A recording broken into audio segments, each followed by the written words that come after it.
this memory of being 5 years old. I believe it was the 4th of July, outside with my cousins, playing in the yard as we were waiting at my grandma's house for the fireworks to start. I was 5, they were around maybe 6 and 7 or 7 and 8 or something like that. They were slightly older than I was, and we were just having a good time, and I kept making all of these jokes about butts and poop, and I was just like, poop is funny, butts are funny, farts are funny, butt cheeks are funny, butt cracks are funny, everything about butts is funny, and I just kept making butt joke after butt joke, and my mom turns to my aunt and is like, oh my god, is she ever gonna stop talking about butts and poop? And my aunt was like, do not worry, my kids went through the same phase of thinking butts were hilarious. Trust me, by the time she's 8 or so, she'll completely grow out of it. I'd like to formally apologize to my mom right now, as I am now 29 years old and have still not grown out of thinking that butts are the funniest thing in existence. In fact, my first draft of my novel Sculpt Yourself was actually called Butts.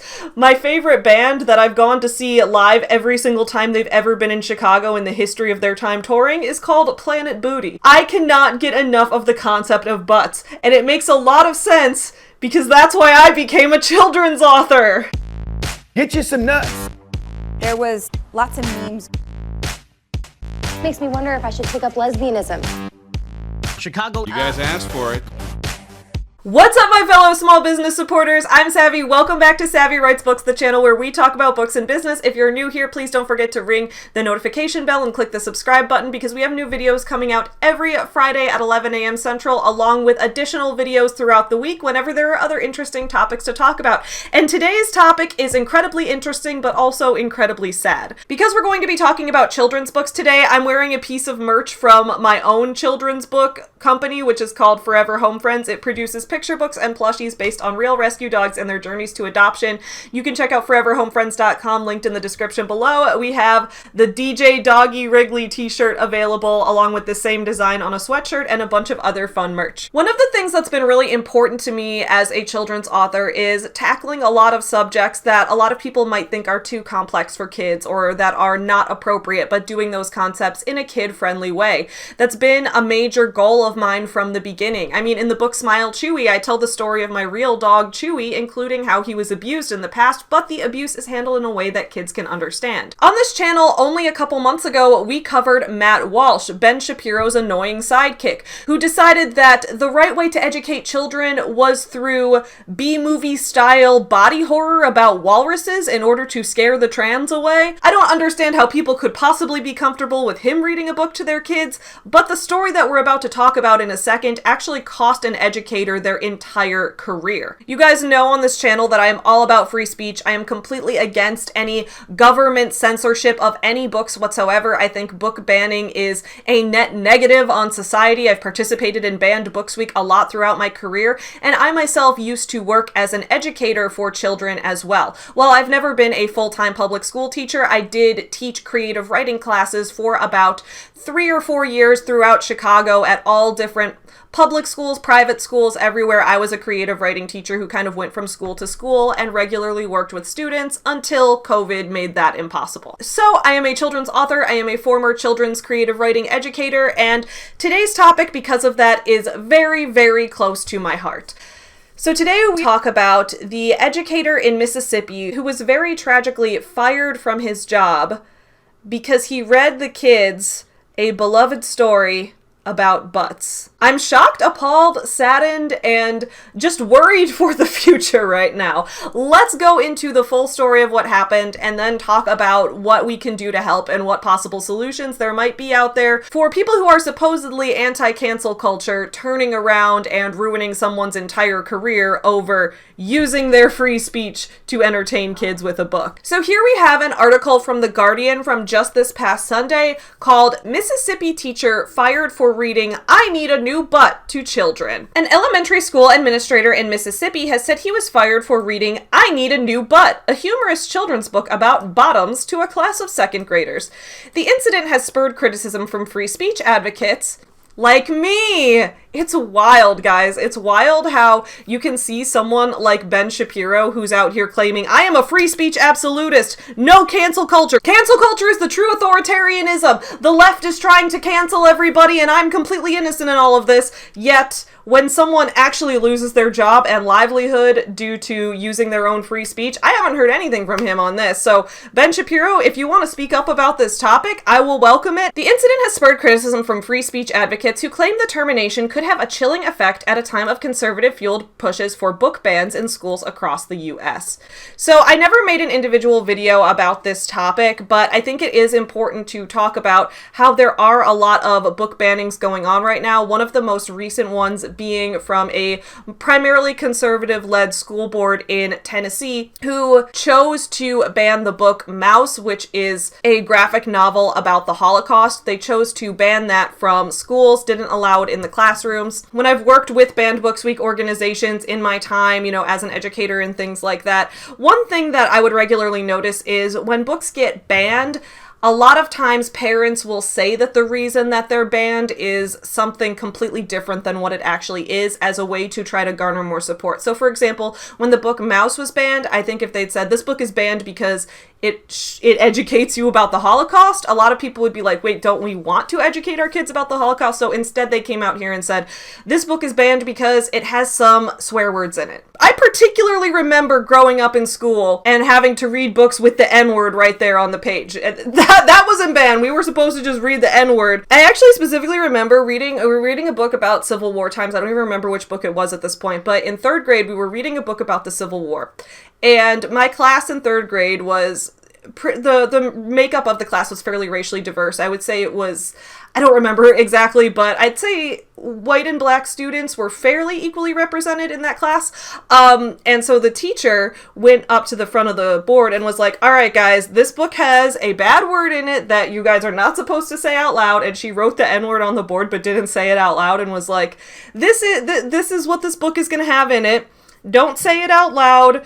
We're going to skip over it, but it's in this book because it is historically accurate to what was being said at the time, and she kind of eased us into that discussion. And looking back, I'm like, all of the black kids in class probably felt incredibly uncomfortable by that entire discussion and all of that, which, there is a bigger discussion to be had here too, though, which I'm going to talk about when I do a video next week about the whole Don't Say Gay bill in Florida, where there is this regular thing where kids are kind of forced to learn about the history of their own group being oppressed throughout history. And yes, you have to learn history in school, but it's a very difficult topic for teachers to approach. And I give teachers all the credit in the world for trying their best, but I do remember being a 6th grader and they wheeled in the TV on the little wheelie cart and we had to watch the George Bush, John Kerry debates of the 2004 election. And we're watching this and it gets to the part where they talk about gay marriage. Should same-sex marriage be allowed?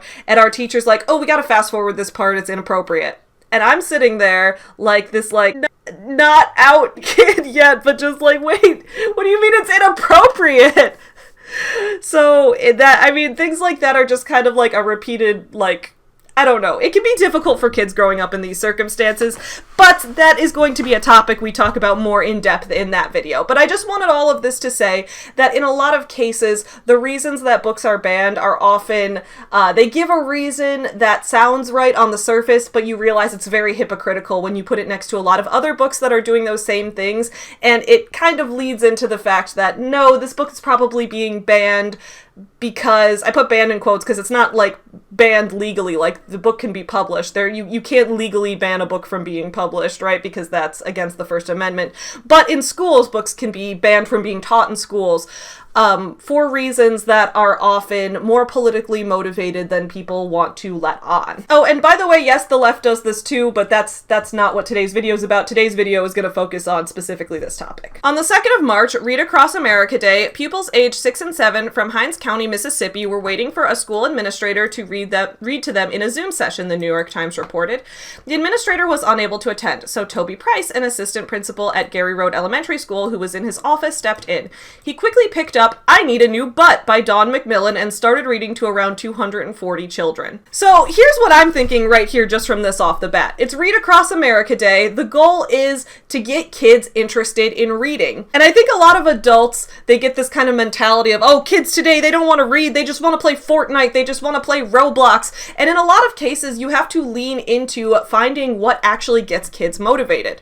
So, for example, I will say, do kids just want to play Fortnite and Roblox? Yes, they do. So back when I taught kids, if they wanted to write a poem about how they love playing Fortnite, I would let them write that poem because it got them excited to write things and to find things to rhyme that had to do with the Fortnite universe. Good for them. It's all about getting kids interested in language, right? So when it comes to getting kids interested in reading and wanting to pick up books, you want to ease kids into that with a story that's going to really captivate their attention. I think that this book sounds hilarious, right? The concept of the book is that the kid thinks his butt is broken because he has a butt crack.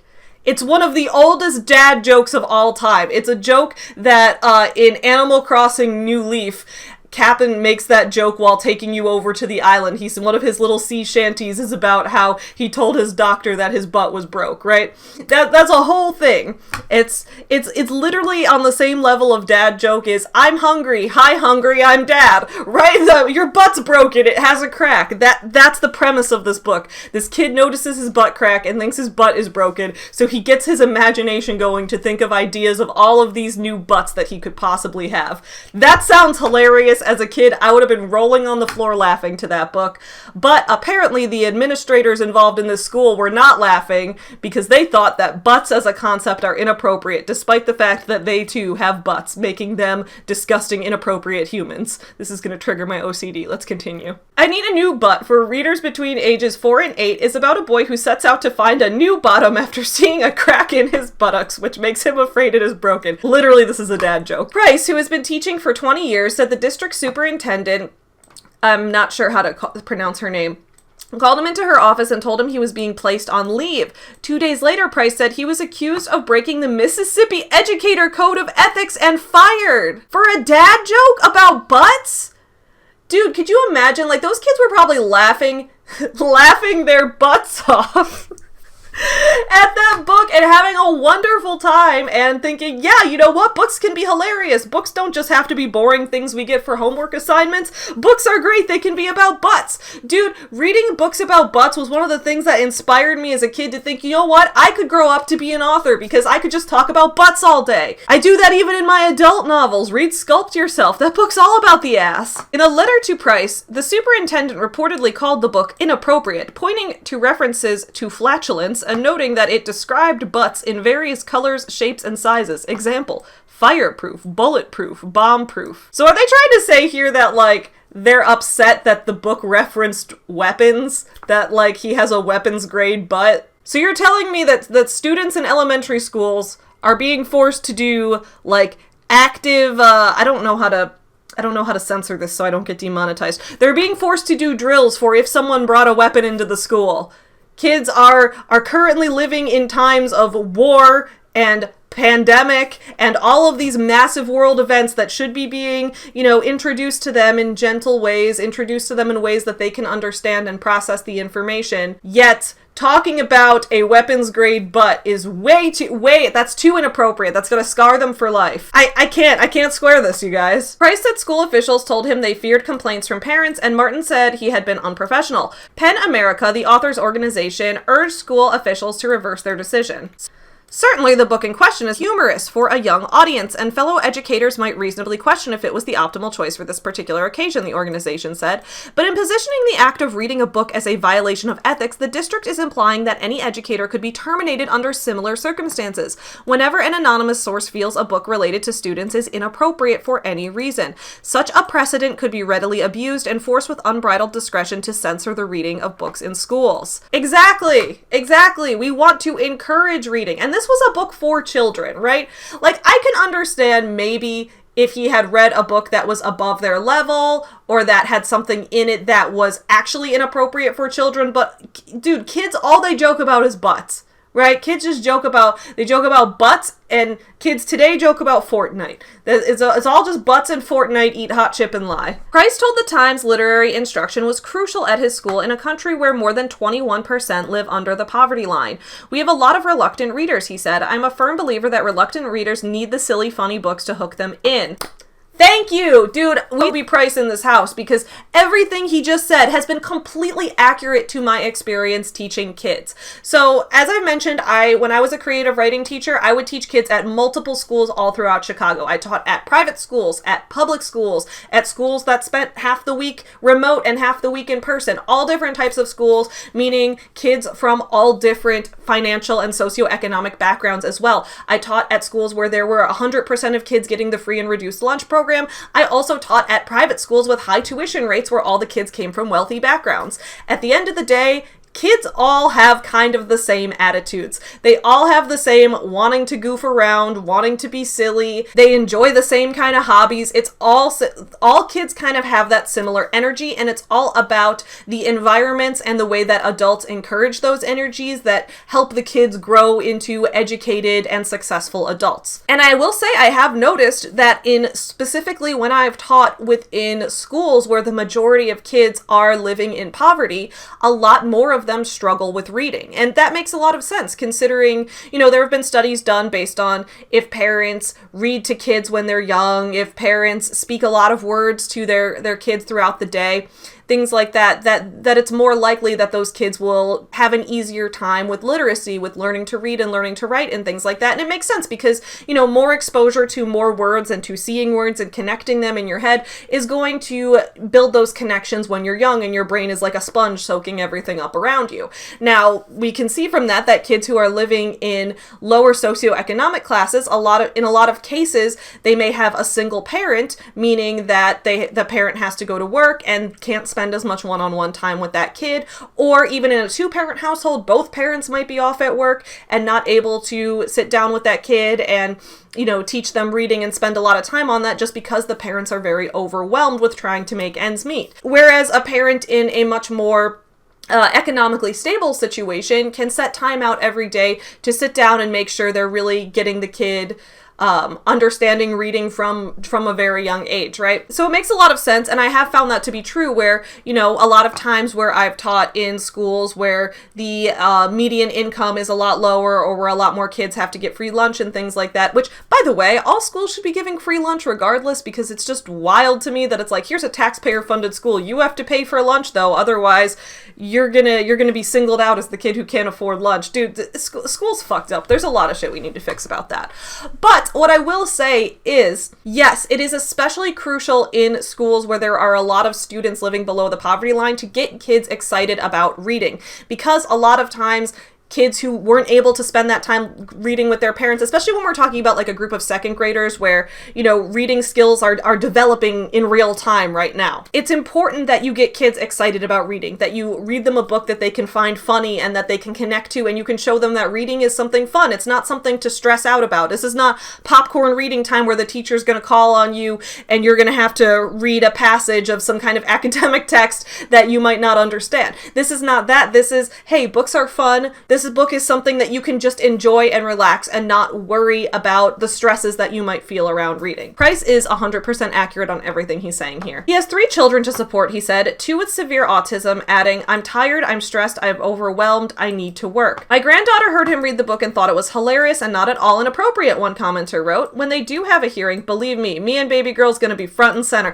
I like that the families and the students are supporting him. And in addition to that, because the story's kind of gone viral, his GoFundMe page that he created is also doing very well, and I'll just plug that real quick for him. So this is the GoFundMe that Toby Price set up, and I love how he's like kind of having a sense of humor about the situation even though it's so drastic. I love that the title of the GoFundMe is I need a new job, but I have bills to pay, which is true. And I will say that he set up a $100,000 goal on GoFundMe, and that goal has, at least at the time that I'm filming this, just recently been surpassed. So congratulations. I will link it in the description below as well. So that was today's bonus video. I really want to know all of your guys' thoughts about it in the comments below. Next week, I'm also planning to make a bonus video about the law, the bill that's being called the Don't Say Gay bill in Florida, and specifically with Disney's reaction to that and what that's been like. So we're going to have another video about that as well. This Friday, we will have another video premiere with a big video topic. So I will look forward to seeing you guys then. In the meantime, please continue supporting small businesses, supporting children's authors, supporting teachers, especially during this time where things can be very difficult. You know, teachers just had to deal with a lot of the shifting between teaching online and teaching in the classroom during the pandemic and making sure that COVID isn't spreading among kids. Teachers have had it really tough right now, so make sure you're supporting those teachers in your life. Have a fantastic day, everyone. Bye! Get you some nuts. There was lots of memes. Makes me wonder if I should take up lesbianism. Chicago. You guys asked for it.